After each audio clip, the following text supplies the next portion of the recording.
Welcome to Matcha Mamas. I'm Silver, your host, and this is where we get real about parenting, the beautiful, the messy, and everything in between. No perfect answers here, just a space to be yourself, connect, and find some comfort in the shared experience of it all. So grab your matcha, settle in, and let's talk.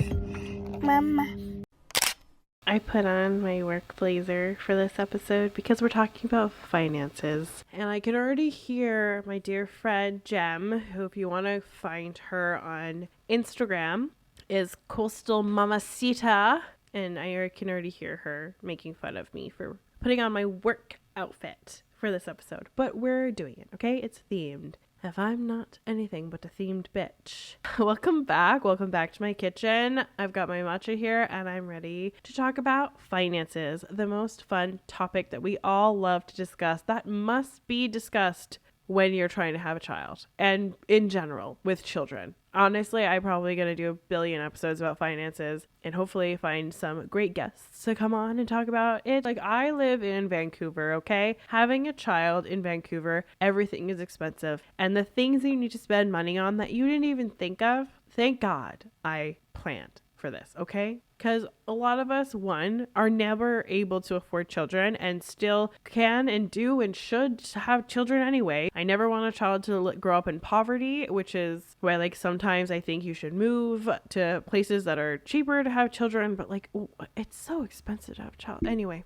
There's a lot of like morals about finances and having children. We're not going to get into that, mainly because I think it's your choice. Whatever sacrifices you need to make, I really think that before you have a child, you should really consider what we're going to talk about. So this is more of a PSA, I guess, rather than a you must do. As a part of our Preparing for Pregnancy series, we're going to be talking about finances, and that will be the focus of today's episode. Financial stability plays a huge role in family stability. It might not just be like, oh, we can afford cute daycare or whatever. No, I know families that are going through it and relationships that are suffering because of finances. And if you have never had to go through any kind of financial turmoil, great for you. There's a lot of us who have been working for a very long time and having saved their money. I grew up massively privileged, but I also grew up knowing the value of money and the value of hard work and the value of saving. It was ingrained into me. For your reference, this is the third episode already. That's really exciting. Again, this is pre-recorded, so I'm hoping that you guys are enjoying the other episodes. The first one was a little bit of an intro into the podcast, a little bit about me. The second episode has been all about like mental health and preparing for pregnancy. This is a Preparing for Pregnancy series. So now we're talking about finances, financial preparation for pregnancy, budgeting for a baby is impossible. Let me just explain that. There's no dollar amount. I remember asking my friends who had kids, I was like, how much money should I have in my bank account? And the limit does not exist. You have to have a shit ton of money. That's the answer, okay? So when you start thinking about finances and preparing for pregnancy, there are a lot of anticipated costs depending on where you live. I live in Canada. I live in Vancouver. I have a job with benefits, which is something I want to touch on later. My husband has a job with benefits, with extended dental health, like mental health. We've got it all. And we specifically went after these jobs knowing that, along with other things. But that was a huge part of why we chose our jobs, because yes, I do believe you should do something you're passionate about. And I believe that you should spend the majority of your life, which unfortunately involves working, doing something that you love. That is important. But that is also a massively privileged mindset, because another huge part of it, if you want to have a kid, is salary, is benefits, is flexibility to have a child, like maternity leave, paternity leave. All of those things are things that you need to consider with jobs. That being said, if you don't live in a place with free healthcare, you need to think about doctor's visits, prenatal care, birthing expenses. I do not know how anyone affords to give birth to a child. I was going to the hospital so often. Like, I had, I don't even want to say like huge complications, but like I had a day where I was so heavily pregnant. It was a heat wave and I was crawling around on my patio because I had spilt water all over the accounting for my work. And I was like, oh my gosh, I need to lay it out and dry it in the sun. And I passed out in because of that, and like had to go to the hospital. And like that would have cost me so much money if I was in the States. Because I live here, even though it depends. Now you have to pay for ambulances, which is kind of unfortunate, but like because of our healthcare benefits, like I had some of that covered. So, and like I got to have a private room when I gave birth because of our coverage and everything. It's a lot to think about. Like there's expected expenses, like anticipated expenses like that.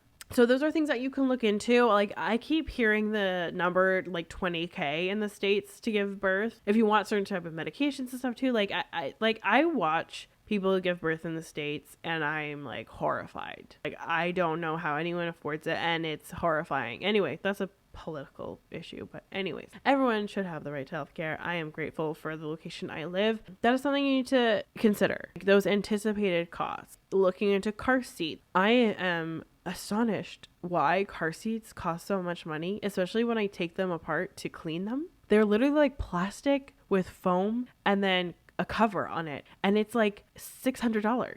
And yeah, I have an expensive car seat. I also like that it's black on black because it matches my car. I know that. I know this about myself. I know that I'm crazy. That is a privilege that I have worked to earn, to be crazy and color coordinated. Strollers, bottles. I think things that you need to take into account too is like, are you going to breastfeed? Can you breastfeed? If I couldn't breastfeed, for cost of formula, cost of bottles, those need to be anticipated costs.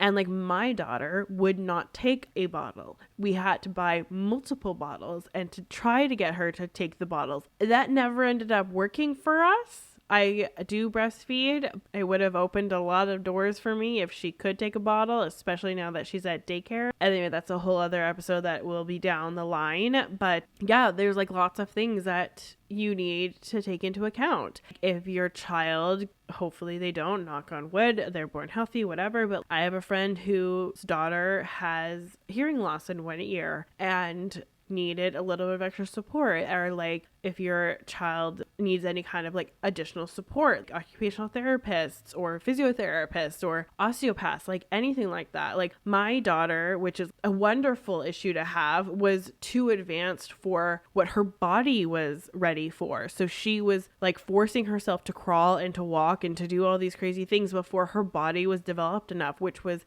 creating issues with her hips, putting too much pressure on her body. And I had to take her to these appointments and to see these specialists to help me support her in how advanced she was for her age. And like these are just all things that you don't necessarily think about until you're in it. I had to have 4 different pregnancy pillows because one worked for a little bit, one worked for another, and then I had them like on rotation. And yes, again, those are like privileges that I was able to afford. The thing I learned the most is like people always say like a child or a pregnancy or whatever is only as expensive as you make it. That's 100% true. Does having more money make things a lot easier for you and on your body? Like I was getting massages at Willow Stream Spa here in Vancouver at the Fairmont. My self-care while I was pregnant was peak because I was suffering and I was like, I'm gonna need a massage and I'm gonna go to the expensive massage place because I have the coverage, because my husband and I can cover it with our benefits pretty much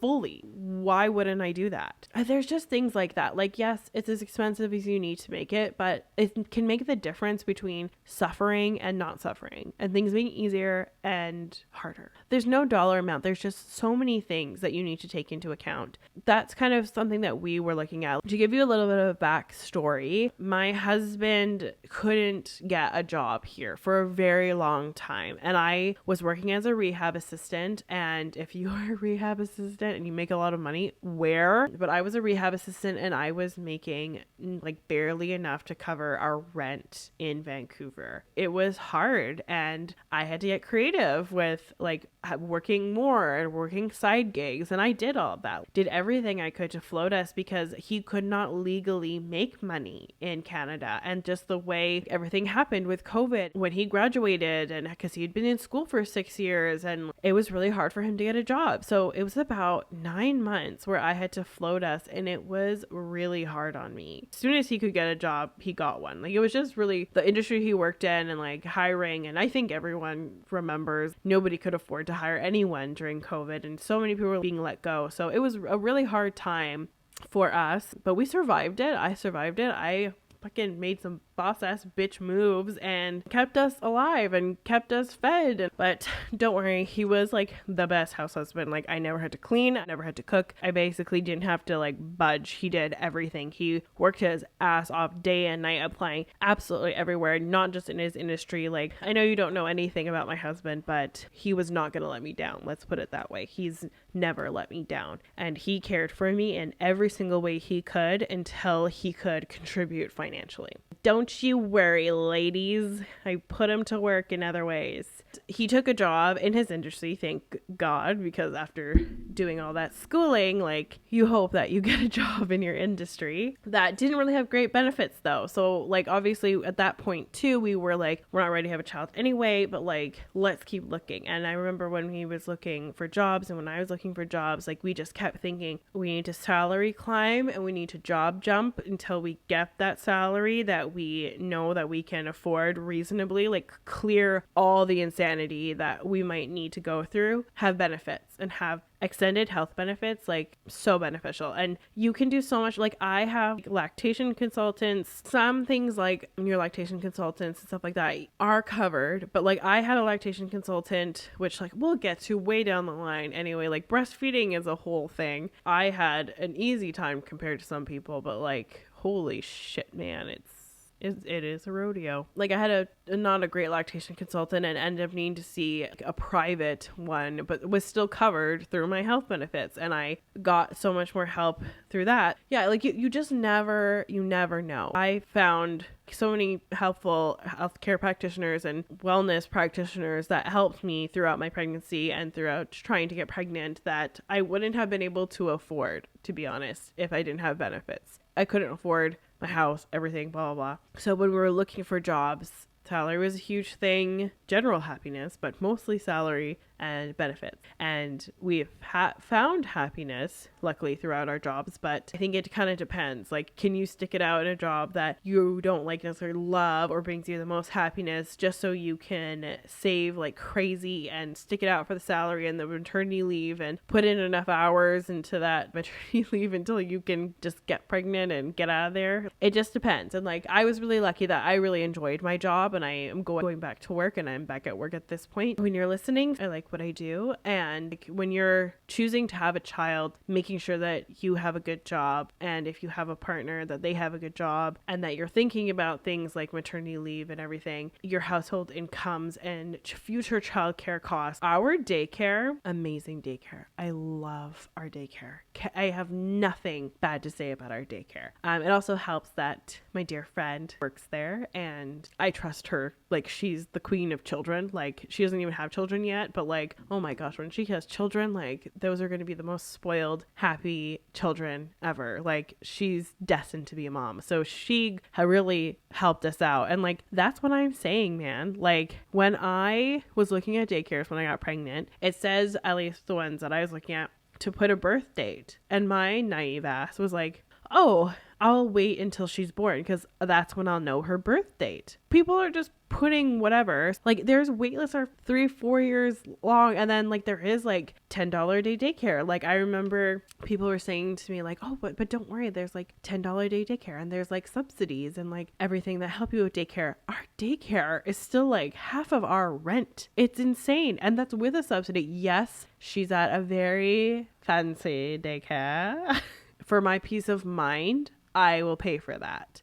I had it in my head, like, it's going to be $10 a day. There's no way I'm getting into $10 a day daycare. That wait list is crazy. Like, I don't know a single person who's had a child in the past 2 years that have gotten into $10 a day daycare. So yeah, there's so many things you have to consider. Pregnancy is expensive. Like, I had to buy new clothes. I had to buy new pillows. I had to buy like some new skincares I wasn't allowed to have. There's like certain foods, like supplements, everything. Like, there's so many things that maybe you didn't consider that you need when you're pregnant, and then delivery, and then post. Like, it's a lot, and I am not trying to scare you, but I need you to understand, because I have people in my life that are in incredible amounts of debt now. I understand that debt is seemingly a normal thing to have, but that doesn't mean that you can go into this thinking that you'll just figure it out on the fly, which some people do. Like if you got pregnant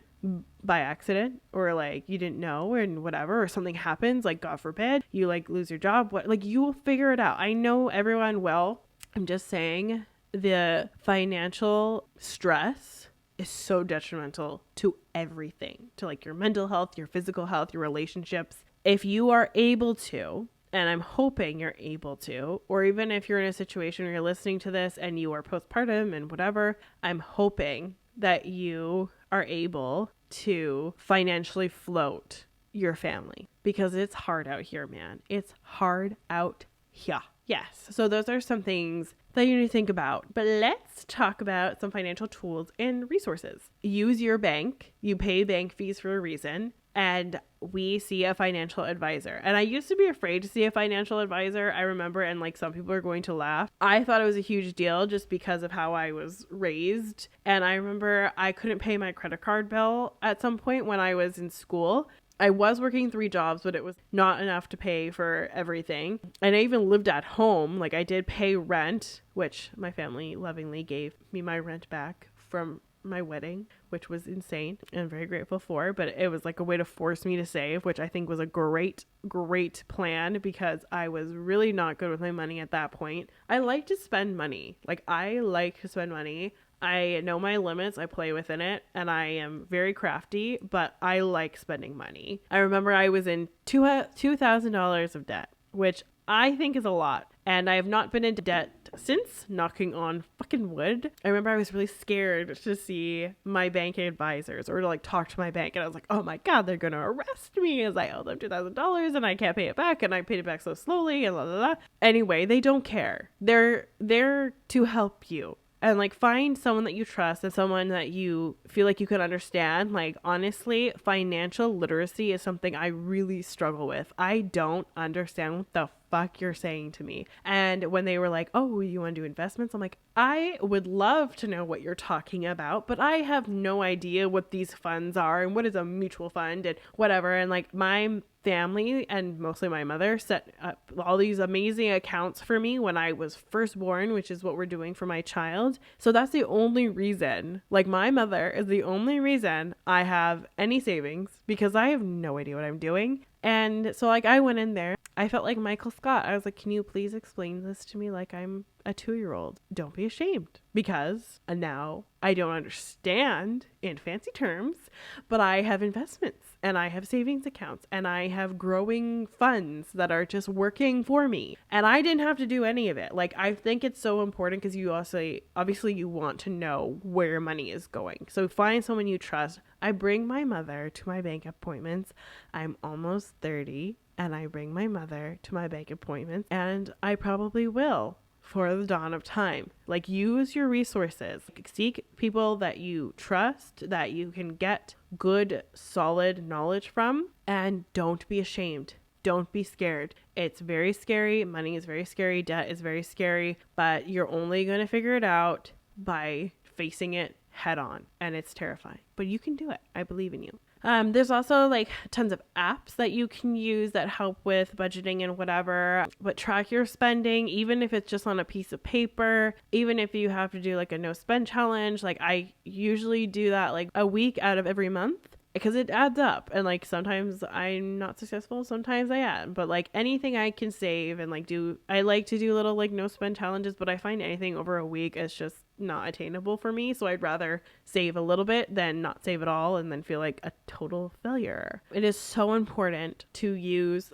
the tools and budgeting that you have access to, whether that means your bank, whether that is an app, or just like a little thing you find on Pinterest to help you track. The importance of knowing how much money you have, knowing how much savings you have or can have, and having a emergency fund as financial preparation is crucial. Absolutely crucial, because you do not want to end up in a situation where you cannot afford the life you have. Also, I know we kind of talked about it already, but health insurance and benefits, huge. it really depends on your job, and looking into insurance, like while you're in the process of onboarding, or even while you're interviewing, like look into the benefits. A lot of times on job listings, it'll tell you what kind of benefits come with that, and like looking into the companies and of the insurance companies, because that does make a difference. The differences between Blue Cross and Desjardins is massive. So really understanding like where you can save money, where you need to spend more money, and having that emergency fund, and understanding things like how to pay into maternity leave, if you've worked enough hours for that, and to qualify for maternity leave. Really do your research, because I remember I thought that I was going to get half my salary. So I was like, woohoo, like we're going to be fine. And then it was like, no, half your salary up to a cap, and it caps out. So I'm like, oh, I cannot have more than this. Like this is as much as I will get. And I didn't know that.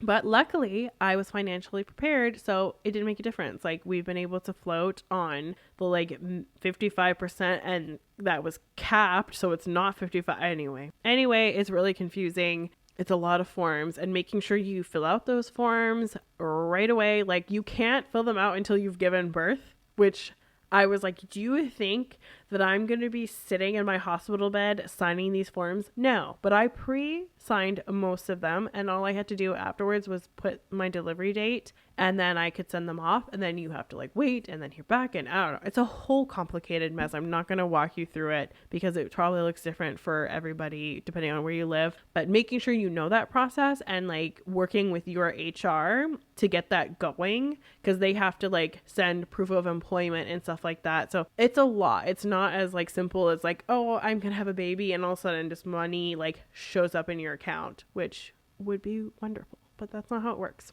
And then saving and investing for your future. So preparing for like your baby's future, like not just yours. Like it's such a personal thing. I would love my daughter to have every opportunity, whether that's school, whether that's university or trades or anything. As long as she is healthy, happy, and financially responsible, I don't really care what she does. She's also 1 year old, so I don't think she's moving out anytime soon and getting a job. But for right now, all I know is I want to set her up for success. So we have already opened, they're called RESPs in Canada. They're education saving funds, and the government will match to a certain point of like how much you put in there. I think it's like you can put a limit of $5,000 a year, which we've already topped out.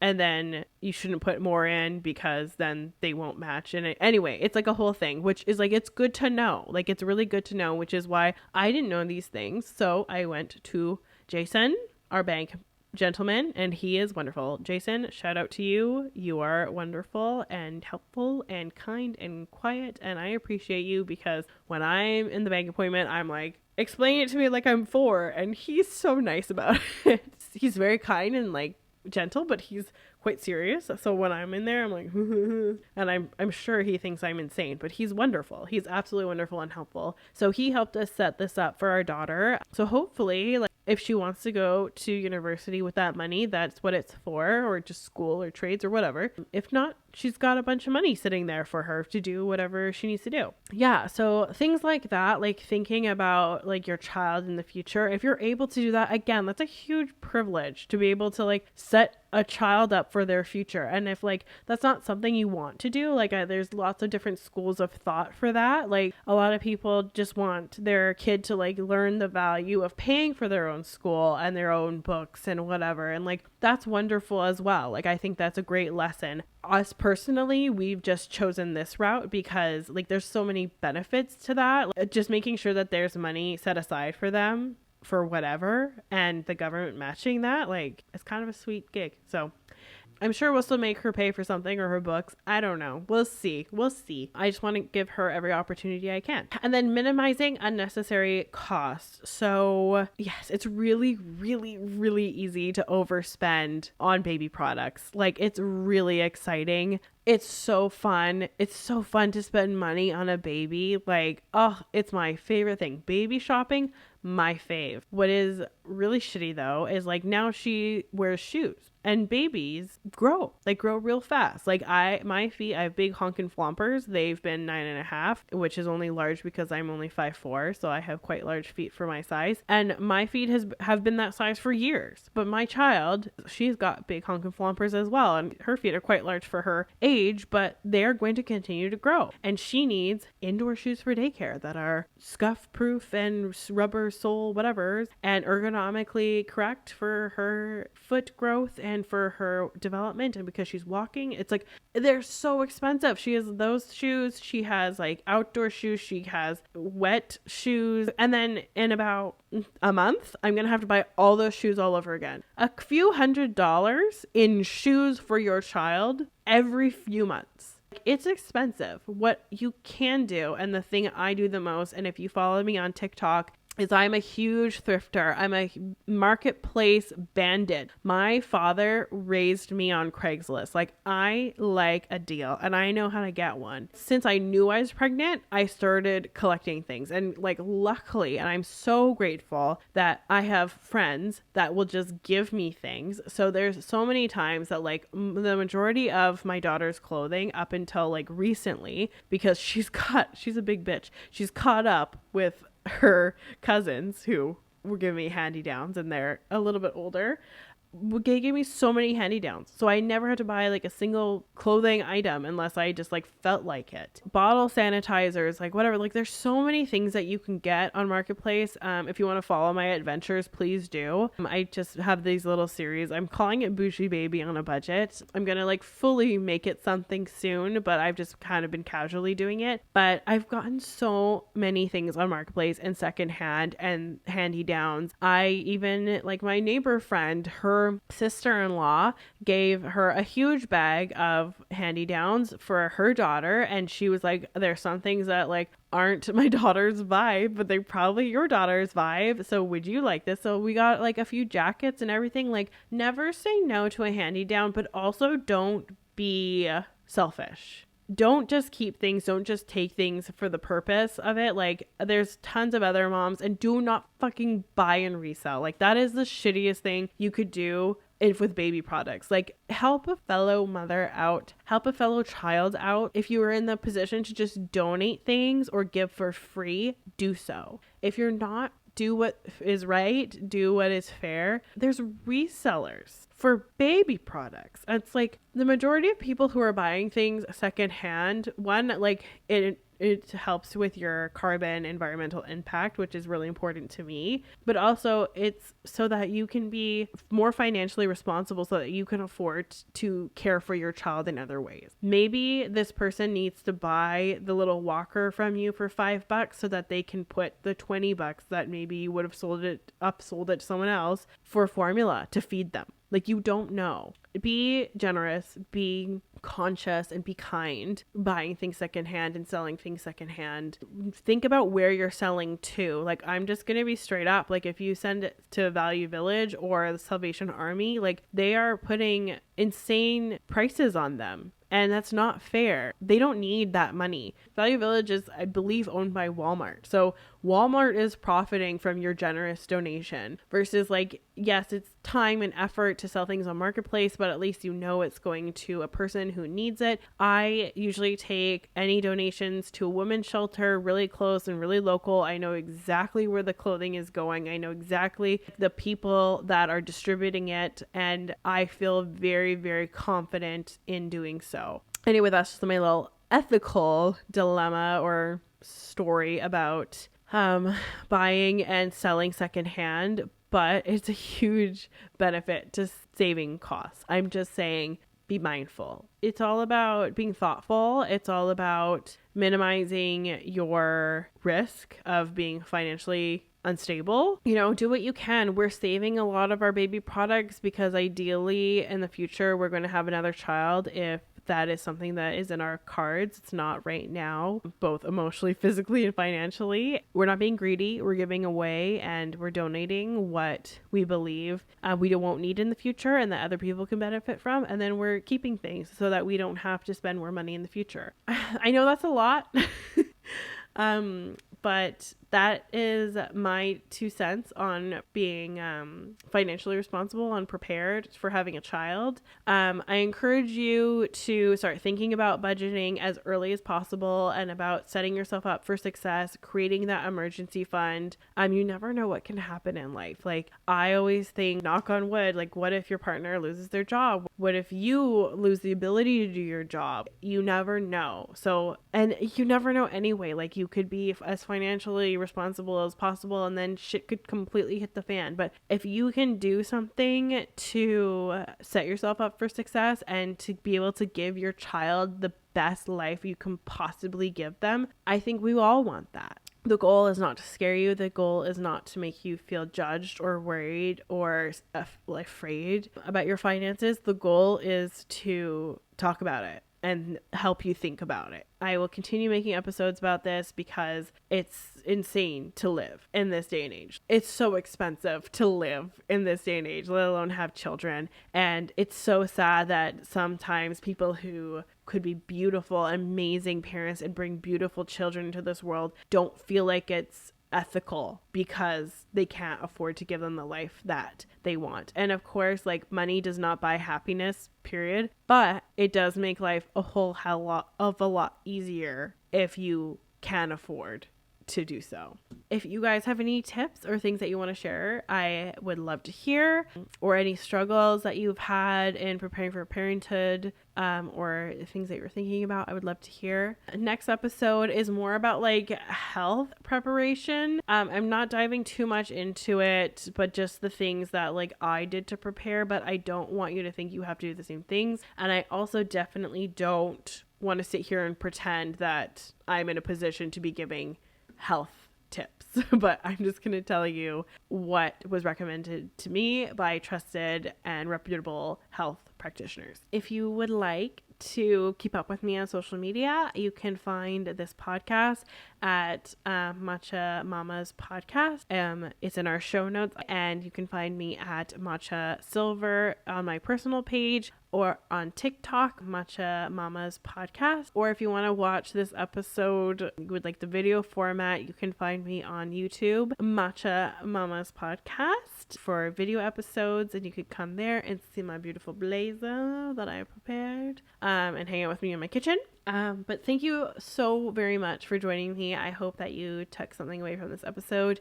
And until we meet again on Matcha Mamas, keep pouring into your own cup. Bye.